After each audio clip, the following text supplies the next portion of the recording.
Curious George, my first bike. This is George. He was a good little monkey and always very curious. George ate breakfast every morning with his friend, the man with the yellow hat. One morning, the doorbell rang. Ding! It was the mail carrier with a big box. What was inside? George was very curious. A blue bike. George had always wanted one. "I must go now," said the man. "Be careful with your new bike, and keep close to the house while I am gone." George could ride very well. He could even do tricks. Monkeys are good at that.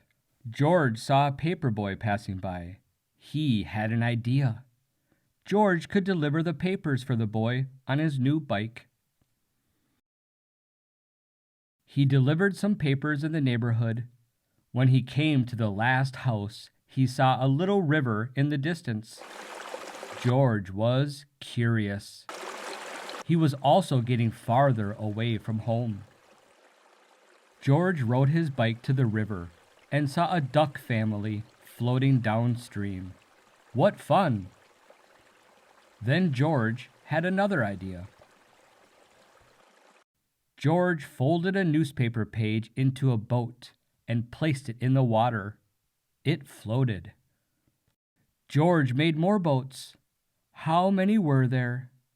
More than he could count. As he watched the boats float down the river, he wasn't looking where he was going, and George crashed. George was not hurt, but one wheel was broken. How was he going to get back home? George tried to ride the bike, but of course it wouldn't go.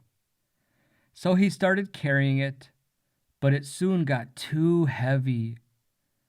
George did not know what to do. Until he had another idea. He could do a trick and ride on one wheel. So he rode on one wheel by the river through the neighborhood. All the way home, a crowd gathered around to cheer for George and his amazing bike trick. Then he saw his friend, the man with the yellow hat. "George, I've been looking for you everywhere, and I'm so happy to have you back home." George was happy too. Good night, kids. Sweet dreams. And I'll see you on our next adventure when I read you another story.